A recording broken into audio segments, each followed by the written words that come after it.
বাংলাদেশে 1971 সালে 16 ডিসেম্বর আমাদের বিজয় অর্জিত হয়েছে। আমরা মানে অফিসিয়ালি যদিও 26শে মার্চ থেকে আমরা স্বাধীনতার দিবসটা আমরা 26শে মার্চ, কিন্তু দেশ হিসেবে শত্রুমুক্ত হয়েছি আমরা 1971 সালের 16 ডিসেম্বর থেকে। তো 1972 সালে 16 ডিসেম্বরে গিয়ে আমরা একটা সংবিধান পেলাম।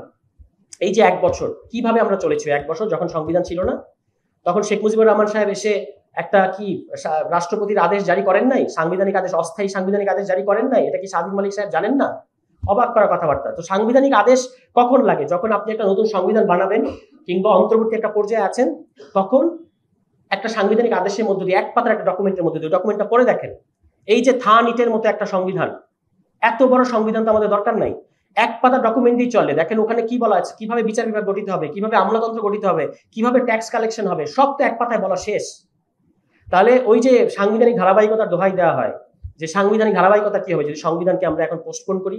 যখন সংবিধান থাকে না তখনও সংবিধান থাকে।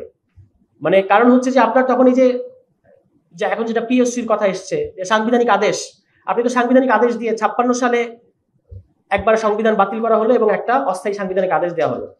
আইয়ুবের বিরুদ্ধে যখন এখানে গণঅভ্যুত্থান ঘটেছে তখন আরেকবার সাংবিধানিক আদেশ দিয়েছেন। এরপর আমরা 72 সংবিধান পাওয়ার আগে সাংবিধানিক আদেশ দ্বারা পরিচালিত হয়েছে। এটা খুব নর্মাল।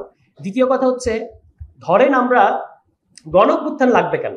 গণঅভ্যুত্থান ছাড়া কি আমরা বলতে পারবো না? কি এমন আছে এই সাংবিধানিক ধারাবাহিকতার মধ্যে যে সারাক্ষণ আমাদেরকে এই পথে যেতে হবে? ধরেন আমরা জাতিগতভাবে সিদ্ধান্ত নিয়েছি, গণঅভ্যুত্থান ঘটে নাই, লাগবে না গণঅভ্যুত্থান, কিন্তু আমরা সবাই চাই যে এই সংবিধান আমরা চেঞ্জ করে একটা নতুন সংবিধান করবো। এটা করার জন্য গণঅভ্যুত্থানের দোহাই দিতে হবে কেন? এমনিতেই তো আমরা এটা করতে পারবো। আমরা যদি এখন সিদ্ধান্ত নেই যে আমরা এই সাংবিধানিক ধারাবাহিকতার মধ্যে থাকবো না, আমরা একটা নতুন সংবিধান করবো, কি সমস্যা? কোনো সমস্যা নেই। ধরেন আজকে আমরা এই 72 সংবিধানটাকে পোস্টপোন করলাম বা স্থগিত করলাম, রিভোক করলাম, তো এখন বলা হচ্ছে যে তাহলে নাকি দেশে অ্যানার্কি হবে।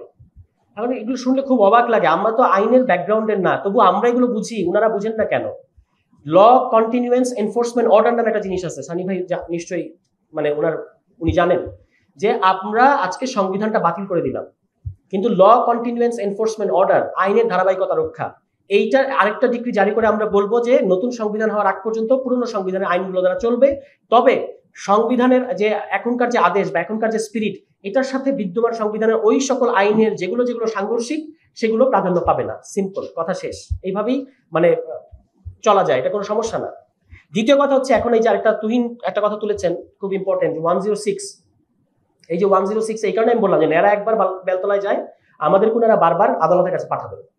এবং আদালতের কাছে এখন কথা এসছে যে সংবিধান কিভাবে জুলাই সনদ কিভাবে বাস্তবায়ন হবে, এটার জন্য আদালতের কাছে যান। আপনি সমস্ত রাজনৈতিক দল 1 বছর কথাবার্তা খাওয়া দাওয়ার পরে আপনি বুঝাতে চাচ্ছেন দে আর আ ফেইলিয়ার, এখন আমরা আদালতের কাছে যাচ্ছি, এইটা বুঝাতে চান? কেন আদালতকে আমরা টেনে আনবো? এর মধ্যে রাজনৈতিক কনসেনসাসের উপরে কিছু নাই। পলিটিক্যাল পার্টিগুলো যদি হয়ে থাকে জনগণের প্রতিনিধিত্ব করে, তাহলে আদালত তো সবসময় জনগণের যেটা উইল, এটাকে প্রোটেক্ট করতে বাধ্য, এটাকে মান্য করতে বাধ্য। আদালতকে জনগণ মানবে ব্যাপারটা না, জনগণ আদালতকে মানবে, আদালত জনগণকে মানবে। এখন এই 106 এর একটা জিনিস দেখেন যে 106 কিন্তু একটা ইন্টারেস্টিং জিনিস করা হয়েছে, যে একটা সংবিধানের ধারা দিয়ে আপনি বলতেছেন যে একটা অতি সাংবিধানিক পরিস্থিতি এখন দেশে চলছে। কারণ এই যে অন্তর্বর্তী সরকার, এই যে উপদেষ্টা, এইগুলো তো নাই আমাদের সংবিধানে। এটা অলরেডি একটা অতি সাংবিধানিক বা এক্সট্রা কনস্টিটিউশনাল পরিস্থিতি। এইটা যে ন্যায্য, এইটা আপনি একটা সংবিধানের ধারা দিয়ে আসলে প্রতিষ্ঠিত করেছেন প্রকারান্তরে, যে এটা এইভাবে চলা যাবে। এখন এই সরকারের লিগ্যালিটির কোনো ক্রাইসিস নাই, কোনো ক্রাইসিস নেই এই সরকারের লিগ্যালিটি। কারণ গণ অভ্যুত্থানের মধ্য দিয়ে গঠিত একটা সরকার, যখন 106 এর মধ্য দিয়ে সরকার গঠিত হলো, তখন একজন আদালতের কাছে জানতে চেয়েছেন যে আমাদেরকে ওই সার্টিফাইড কপিটা দেখান, শুনানিটা কোথায় হয়েছে। তখন আদালত একটা ইন্টারেস্টিং মন্তব্য করেছেন। সেই মন্তব্যটা হচ্ছে যে এগুলো বড় ব্যাপার না, বড় ব্যাপার হচ্ছে যে এই সরকার জনগণের ইচ্ছা দ্বারা সমর্থিত সরকার। এইটাই হচ্ছে কথা, যে জনগণের ইচ্ছা দ্বারা সমর্থিত সরকার। অন টপ অফ দ্যাট এই সরকারের 106 এর ব্যাকআপ আছে, দ্যাটস ইট। 106 এই সরকারের ফাউন্ডেশন না, এই সরকারের 106 এর ব্যাকআপ আছে, এইটুকু বলেন আমরা মেনে নেব। এটা হচ্ছে এক্সট্রা একটা ব্যাপার, যে জনগণের ইচ্ছা দ্বারা গঠিত একটা সরকার হয়েছে। আমি এই প্রশ্নটা কয়েকবার তুলেছি যে শেখ হাসিনার রাষ্ট্রপতি, শেখ হাসিনার প্রধান বিচারপতির কাছে রেফারেন্স পাঠাবে যে গণ অভ্যুত্থানের পরে বাংলাদেশে এই ধরনের একটা সরকার গঠন করা যাবে কিনা, এর চেয়ে হাস্যকর ব্যাপারটা হতে পারে না। তো ফলে এই সরকার পরবর্তীতে আদালত যে কথাটা বলেছেন, এটাই আমরা সমর্থন করি, যে এই সরকার জনগণের ইচ্ছা দ্বারা সমর্থিত সরকার বা জনগণের অভিপ্রায়ের সরকার। কিন্তু এই সরকারের 106 এর একটা ব্যাকআপ আছে। জুলাই সনদ আপনাকে ঠিক করতে হবে যে এটা জুলাই সনদ, এই জুলাই সনদের উপর জনগণ রায় দেবে, সেটা গণভোটে হতে পারে, নাগরিক কোয়ালিশন গণভোটের কথা বলেছে। আমি মনে করি যে ইলেকশনের দিন অথবা ইলেকশনের আগে, ইলেকশনের দিন গণভোট হলে একটা সমস্যা আছে, যখন আপনি জনগণের কাছে দুইটা ব্যালট পেপার দেবেন, তখন আমাদের জনগণের হিস্টোরিক্যাল যে এক্সপেরিয়েন্স, তারা কিন্তু মার্কার মধ্যে সিল মারবে, ওই গণভোটের মধ্যে কম ভোট পড়বে।